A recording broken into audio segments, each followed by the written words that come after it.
It's seed starting time!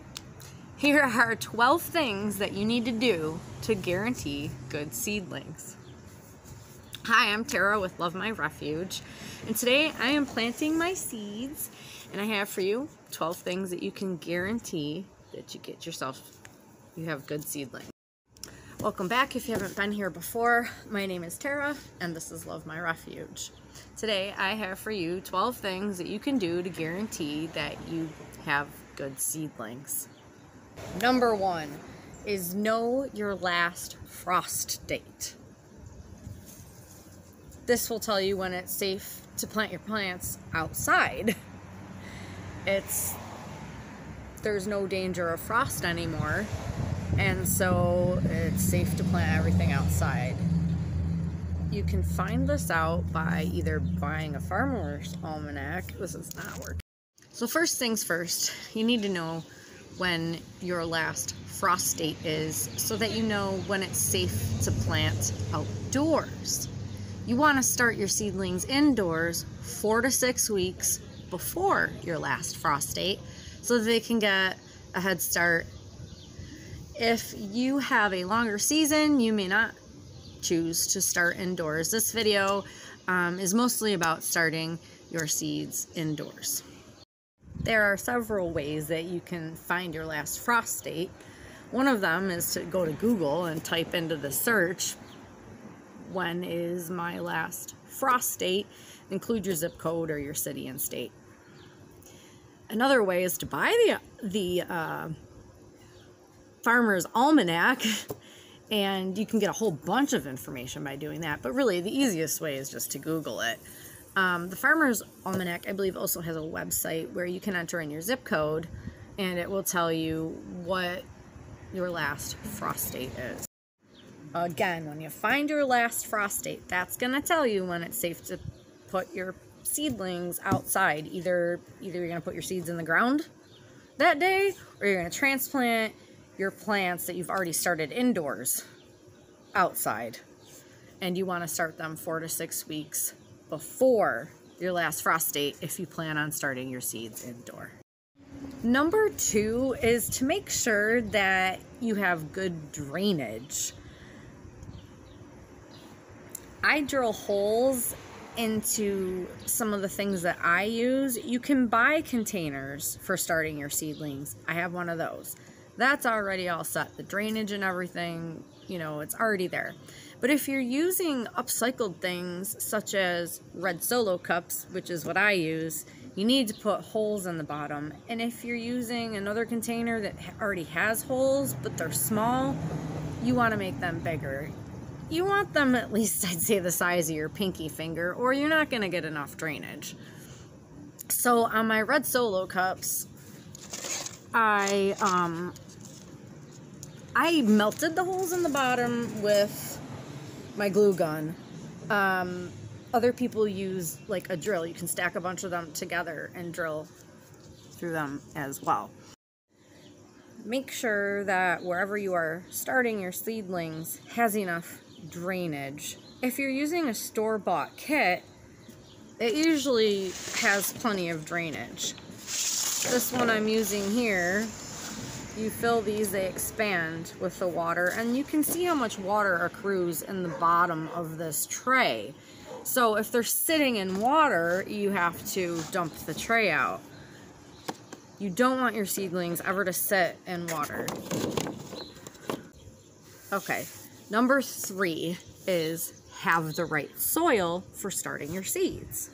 I bought a seed starter soil from Walmart. You can also make your own, and if you were gardening a big huge area, that could definitely save you some money, but I'm not gardening that big of an area, so this year I just settled for buying the seed starting mix. I'm sure as I get a bigger garden, I'll go into making my own because I really like that. Also, I want to say avoid using Miracle-Gro or any synthetic fertilizers.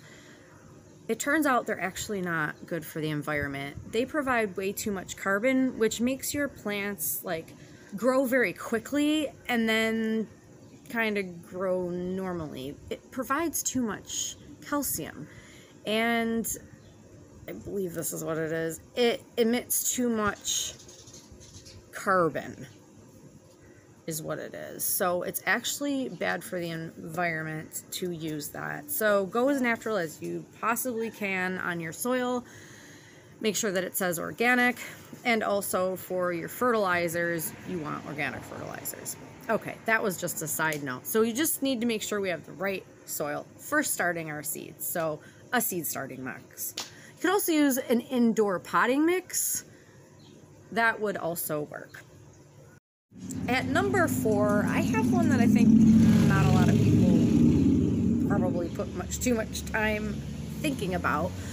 But if you're not like store buying your containers, and let's say you're upcycling and you're using plastic containers, you want to make sure that they're food grade. You don't want to start your seedlings in something that could be harmful, like non-food grade plastic. So just make sure that if you're using any sort of, I don't know, a container or something and it happens to be plastic, make sure that it's food grade. Obviously, if you're using something like this, like I do, I use my Greek yogurt guys here and I burn the holes in the bottom. And I start my cabbage in here.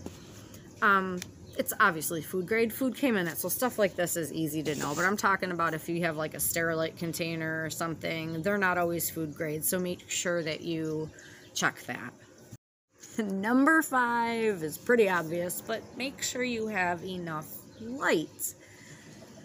I used to think that if I put my seedlings on the windowsill, when they sprouted, they would have plenty of light, but actually that's not true. Even though they may be in the window, they probably aren't going to get enough light.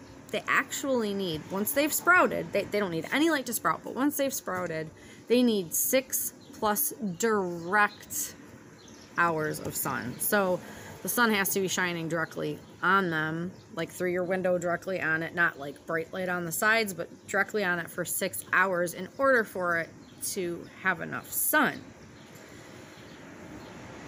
If you're starting your seeds indoors and you don't have, let's say, a south-facing window with 6 hours of direct sun, then you're going to need to purchase some grow lights.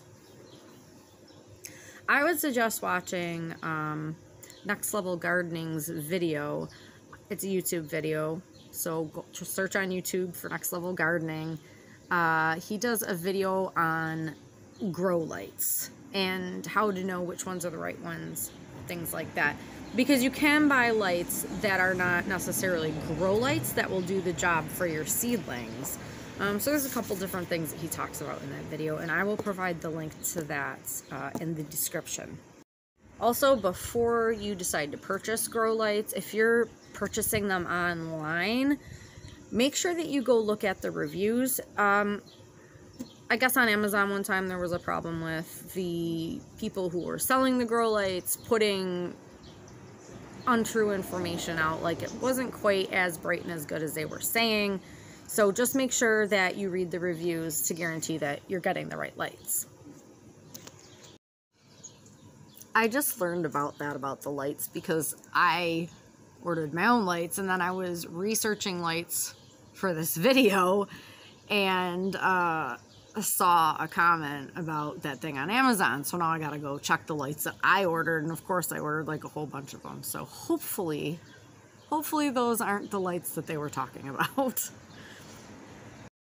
If you haven't already, would you guys click the like button on this if you learned something from this video, and also hit subscribe and click on the bell icon so that you don't miss anything that we do around here. Hitting the like button, sharing on social media, all those things will help the channel out. So if you feel so inclined, please do so. And thanks for making it this far. So let's see, what is the next thing after grow lights? Getting your planting depth right is number 5. Just make sure that you get your seeds in the ground at the right planting depth. On the back of your seed pack, it will tell you how deep you're supposed to plant it into the soil.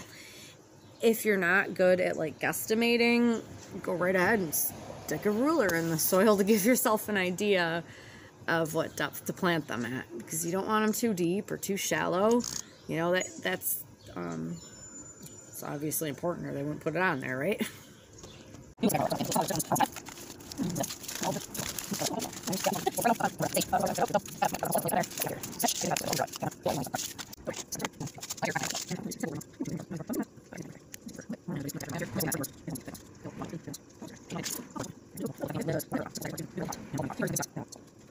Number 7 is keep your seedlings moist, warm, and covered until they emerge. You can also use saran wrap, like I'll be putting saran wrap on top of these until the seedlings emerge. Some seedlings will benefit from having a heating mat, such as peppers. They really like it warm. So I got a heating mat for around $10 on Amazon. They're heating grow mats. So like for $10 you can get one, and it will cover the entire bottom of one of these trays, which this has 72 seed spaces in it. So that's 72 plants. So to warm 72 plants costs $10 on Amazon. Okay, so your seedlings do not need light at this stage, but pop up out of nowhere one day. And then number 8 comes into play. This is kind of a joke, but for real, guys, you have to say happy birthday to the new baby. Happy birthday, little plant. And make sure you take it to the light if it's not in the light yet, and just make sure you say happy birthday because that's very important. Okay, number 9 is airflow. You want to keep the air flowing around your seeds so that they don't grow any mold or mildew on the soil. And it also keeps away fungus gnats, which really love soil, obviously. And it will also make your stems stronger because it's simulating the wind and it's pushing the stems over, so they have to build strength to stand. Another thing that I like to do is, like, once you've got your seedlings, I don't have any here, but let's pretend these are all seedlings. You just go, it feels really cool, and it helps give them strong stems. Okay, so for number 10, we've got fertilize after the second set of leaves come in. When your seedlings come up, the first set of leaves that come out are not like regular plant seeds. I forget what they're called, but they're just the very first seed, and they're often like round. The next set, the second set that comes out, is like the plant's regular leaves. When you see that normal set of leaves, the second set come through, that's when it's time to fertilize. Number 11 is to thin or clip your seedlings. Once they get to be so tall, you can't keep them together anymore. Now, ones like tomatoes, you can grow more than 1, 2, or 3 of them in the same thing, and you can kind of carefully pull them apart, and their roots will be fine. You can still use those. So it's okay, like, if they stay together in the same cup. But if you're doing, well, carrots, you don't start this way. If you are, I can't think of like a good example right now, but if you, well, let's say you planted carrots in the ground. You usually plant them very close to each other, and then you still have to thin them. You want to cut them instead of pulling them out, because those are a root vegetable. You don't want to like try separating them. You just want to cut the top off so that the rest of the root systems on the other plants aren't disturbed. So the next step, once your seedlings get so big, is to trim them down or separate them when you transplant them.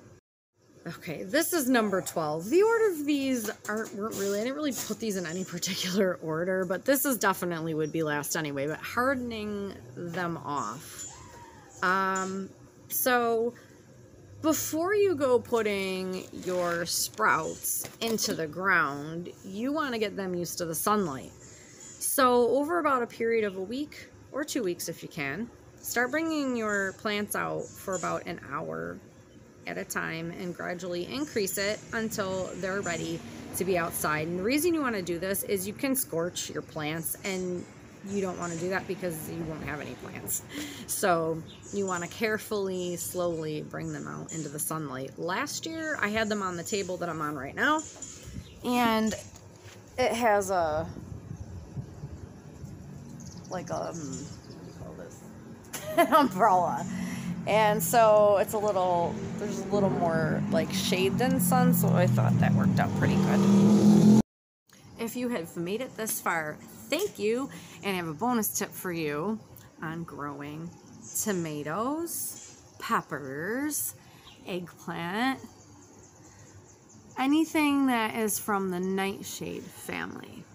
Now, what makes the nightshade family, well, one of the things is that on their stems, they can grow roots. So, here is the trick. Let me show you. So, I plant my tomatoes in here, but I don't fill it all the way up. Because what I'm going to do is once my plant is like this high and the leaves are sticking up here, I'm going to fill it up to the top. Because then my tomato plant will grow more roots before I put it into the ground. And when you do finally put it in the ground, you can bury it again up to like, just leave some leaves out, leave like, you know, a couple sets of leaves out, and the rest of it you can plant under the ground. That will work for peppers, anything that is in the nightshade family. So potatoes, peppers, eggplants, tomatoes, and there's others too. You should Google them all. But so that's my tip. Don't fill it all the way up.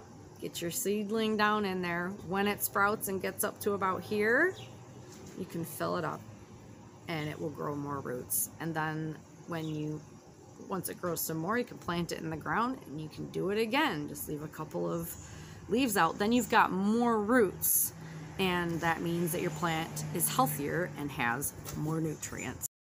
Some people are sensitive to things in the nightshade family. I'm one of them.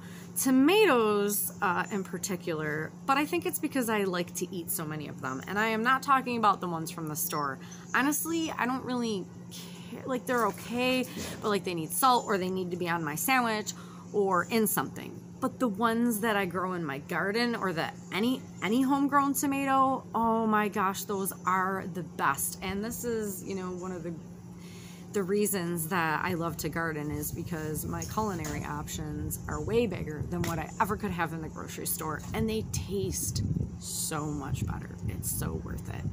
So thank you for coming along with me on this journey of teaching how to grow food for yourself. So I hope that this helped you get your seeds started this year. If you learned anything, let me know in the comments, because that's the reason I do this, and I would love to hear from you. And I will see you in my next video. Worst fucking background for a